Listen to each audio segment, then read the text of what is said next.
talked about a lot of pasture management and a little bit of grazing management out there on the pasture walk. I hope you feel you were challenged a little bit with what we went over, and everybody hopefully learned a little something. But the program's not over. Many of you have heard, and some of you have seen this Rainfall simulator demonstration before.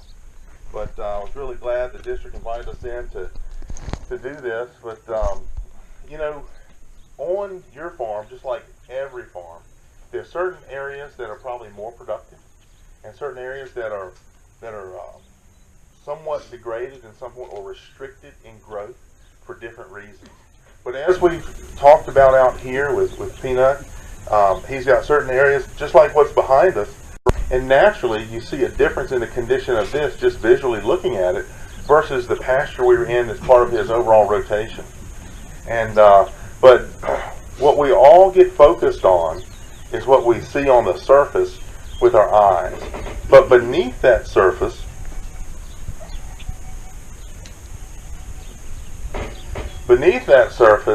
is the soil, okay? And it's one of the major resources on the farm, and those of us who are not crop farmers, we sometimes take the soil for granted because we never see it. Hopefully it's always covered with vegetation, right? But the fact is, I look at this as a central component, as far as the natural resource component, that all the production really hinges on.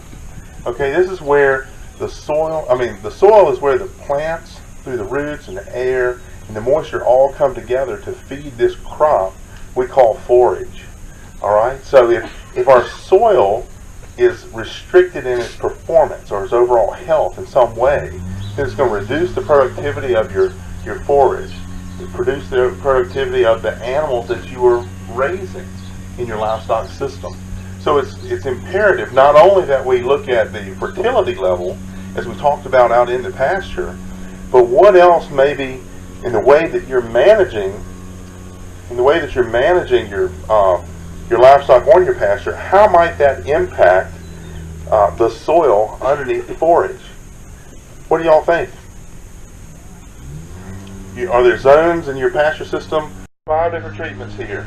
And this one was a really good pasture sod taken from this farm right here. We collected it yesterday. But what we do, we cut out, it's about 2 inches of soil in a rectangle, and we cut that out and we fit it as closely as we can into this rectangular tray. And in the bottom of these trays, there's holes throughout the whole bottom. But basically, this is a really good, well-managed sod. It's in rotation and so forth. Now, this one here, this did not come from this farm. This is an example of a warm season perennial in switchgrass. Okay, I harvested this close to my office, but we'll talk more about it. But it's just starting to green up right now. It's going to be really productive in late May, June, July, into August. And then this piece of sod or pasture right here was harvested in one of his other paddocks over here. And this is fairly typical of a lot of pasture acres that I see across Southside Virginia. And you all said some of the reasons why pasture is in this condition right here. But there's less plant canopy, there's a little bit more bare soil exposed. This right here is comes from one of the feeding sites here on the farm. But all of us have some of these sites. We talked about the pros and cons of how we manage those.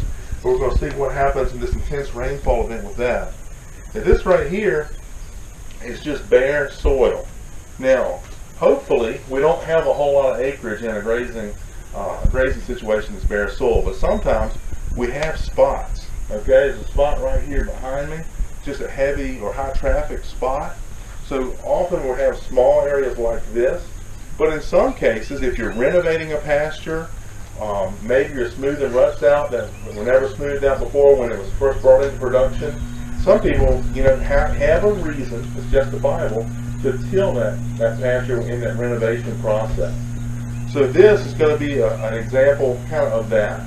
We all have the option to till or to no-till in a renovation. And this will be that you've worked that seed bed up, you just planted it. It's a little bit late for spring planting, but you planted it just to get it in, and now you're praying for rains, and you really need rain to get that germinated and coming up, right? So we're going to turn this simulator on. Delbert, can you turn that on for me?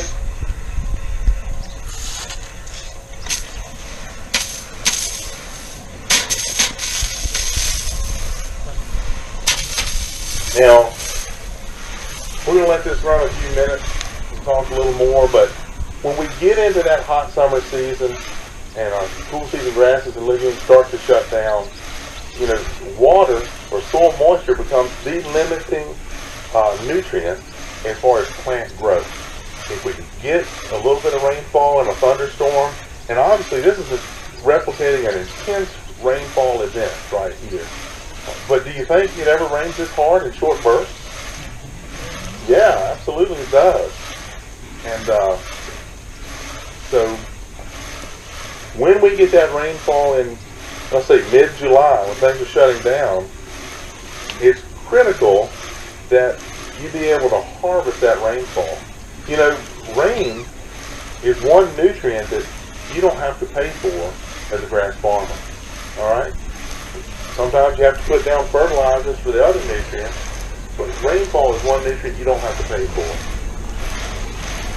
So when it comes, hopefully you're managing in a way that's going to harvest a lot of that for your benefit in the weeks that follow.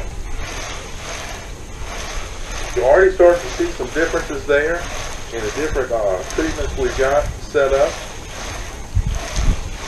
Does it look okay, Delvin? Now,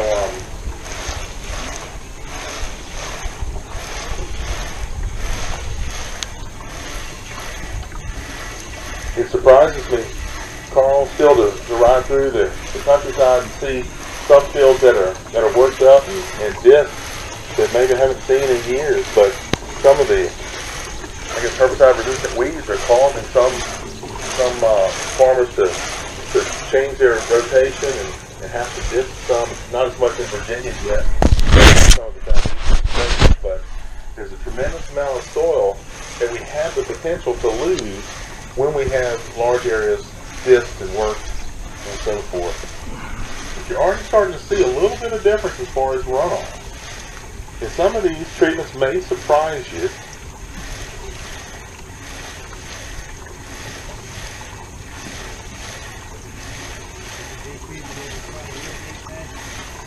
Question, would it be feasible to try and irrigate pasture? I would contend that for a commercial cow-calf production system, no, it wouldn't. Some large dairies in different parts of the U.S. have the capability and the infrastructure, the resource built in to irrigate certain pasture fields, but they're mostly on very high production soil, a lot of level, flat fields, so they can get center pivot in there, and they're based on that type of thing.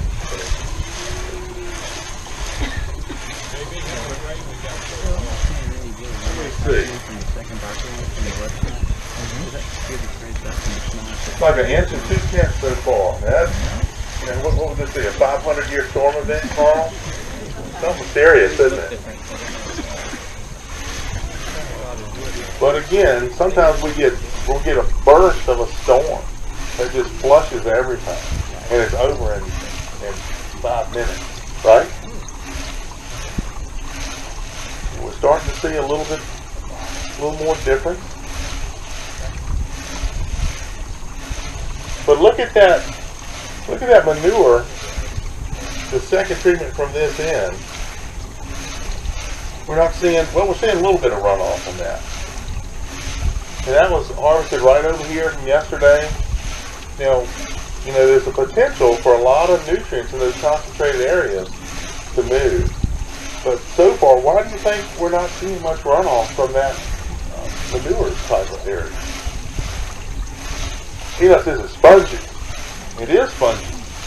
What makes it spongy? It's all the hay that's mixed in the manure, right? All that organic matter.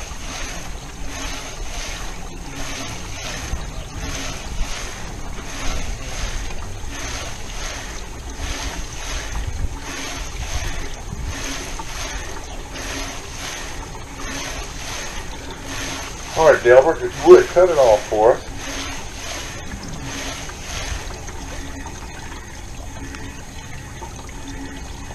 Thank you. Let's take these cover trays off. You help me get those put back and out of the way. Well, wow. All right, now everybody, come on in a little bit closer if you would. Let's talk for 5 minutes before lunch and really look at the surface of these different treatments and what we see as far as the runoff we've collected. Now, does this one surprise anybody? No. We would expect this to happen as far as getting a lot of runoff, and I mean, just look at the color of that. Look at the color. What did we lose out of that field? What washed around in that broadcast seeding that was lightly drug in? What little topsoil was there, washed. Also the seed and the fertilizer that was put down with it, correct? All right, what's the alternative to that?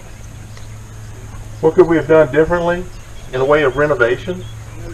Could have no-till. So we could have limited soil disturbance, left that soil in place, controlled the competition with maybe a herbicide of some type, and then drilled into that at the appropriate time and eliminated almost all of that soil washing or erosion.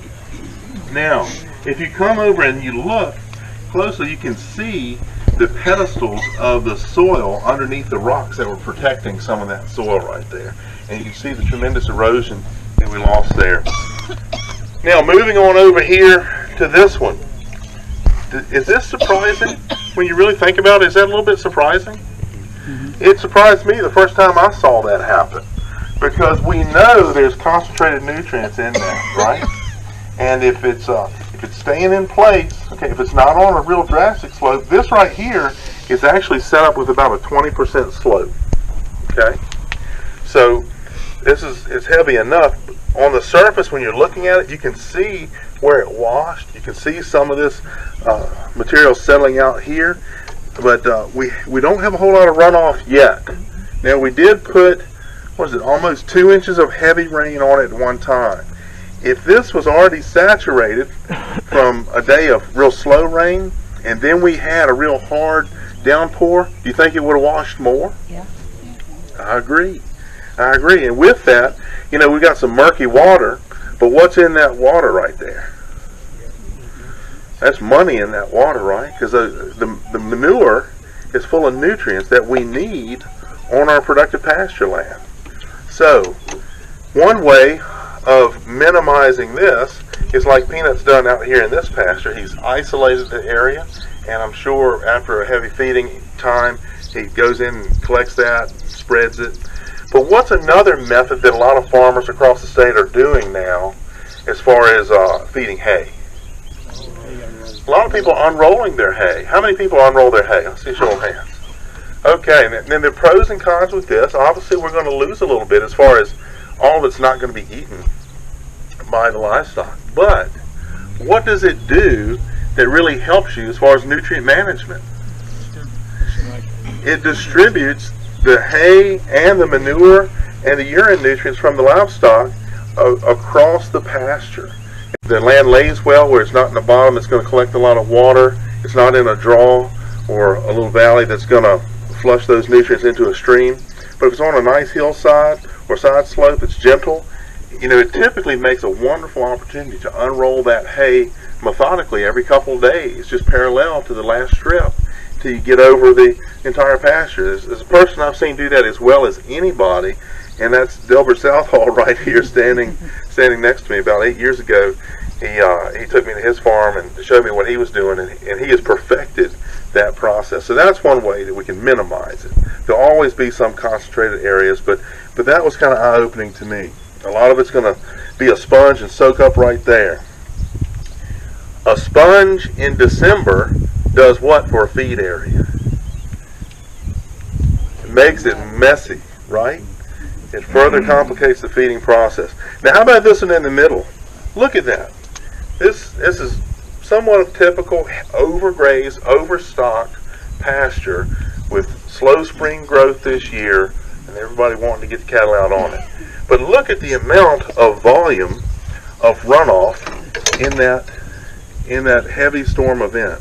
That's tremendous.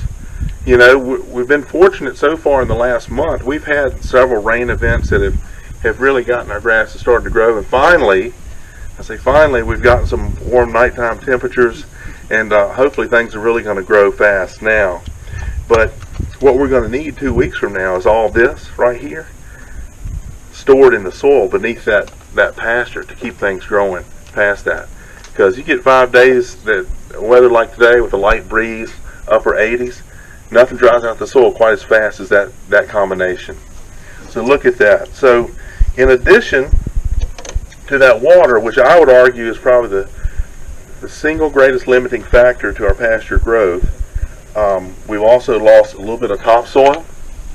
Okay, and if we had any spring fertilizer applied to that pasture within the last few weeks, a lot of that may have washed as well. Now, how about these last 2 samples? Look at that. Look at that. There's a little bit. There's not a whole lot in that. But if you notice, we don't have much canopy right now. We don't have a lot of canopy cover on that switchgrass, and that's because it's a warm season perennial. It's just started to leaf out over the last week, and in another 2 weeks, it'll probably be this tall and leafy and vegetated, and we have a lot of canopy cover. So in a downpour like that, we won't get hardly any runoff. And comparatively speaking, we got virtually none, or maybe 1 or 2% relative to this one here. But look right here. Peanut, that's almost clear enough for somebody to drink. That somebody's not me. But that's clean water. Look at that. Look at that. If you have to have runoff that's going into a pond or creek and downstream into whatever water body that we all like to enjoy and recreation with our families and so forth, look at that in comparison to that right there, which are both on perennial pasture. Okay, but this one, wow, virtually no runoff. Okay, if I can capture in the soil like that, if I can capture 98% of the moisture in a heavy downfall like that versus it running off, think of the difference in growth potential following that over the next couple of weeks.